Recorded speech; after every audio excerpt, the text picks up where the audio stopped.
You're watching the TCMMA podcast. But the night was overshadowed again, man, by the judges. These judges, dog, these judges. Yeah, I mean, these judges are just going crazy. And the fight last night where people are up in arms was Sergey Sadeh versus Garrett Armfield. And we're going to play that reaction because I remembered at the time. I just don't know how serious I took it at the time. It was early in the card. So let's look at that reaction, and then we'll talk about what's going on. Final 5 seconds. And that'll do it. Sergey Sadeh and Garrett Armfield headed to a decision. And this fight went pretty much how I thought it would go. And that's Garrett Armfield being able to get the takedowns, control it that way, nearly 5 minutes of control time on 4 takedowns, only 5 attempts. So that's just a 20% takedown defense for Sergey Sadeh, and he outstruck him. But there were some big shots by Sergey Sadeh, so we'll see which way the judges go. But if you just look at the numbers, I mean, Garrett Armfield dominated in the numbers, but perception is everything. And here we go, as both guys come together. All-important decision here, bantamweight division. And as we've seen, excuse me, in recent weeks, you just never know what the judges are going to do. So here we go. Don't rob this man. Oh, it's going to be split. 29-28. 29-28. One for Armfield, one for Sadeh. 29-28. Oh, Sergey Sadeh gets the win. See what I'm saying? Oh, my goodness gracious. We need a scoring system. I mean, this is crazy. Armfield led with 4 takedowns, nearly 5 minutes of control. Head strikes 57-28.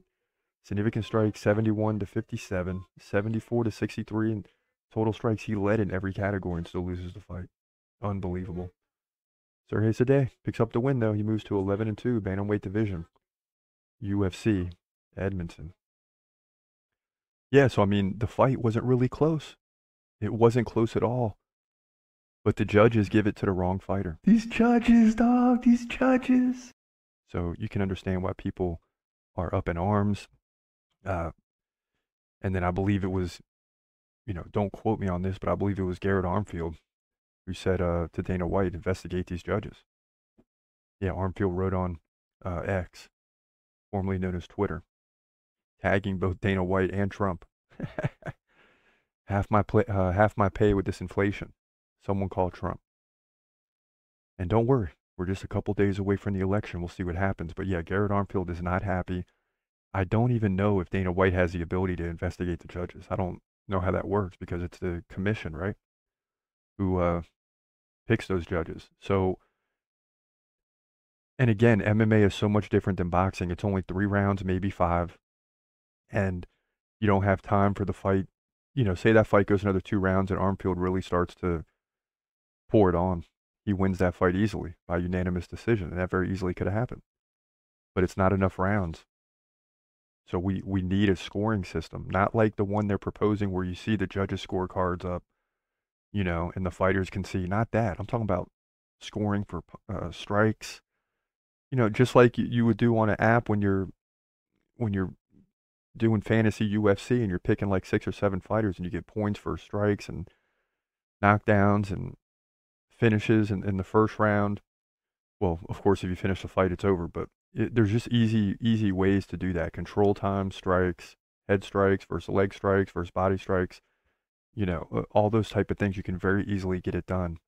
But for some reason, it doesn't seem likely that that's going to happen. He's gon' fight, wait, he's gon' fight, wait, hold your breath till the end of the night.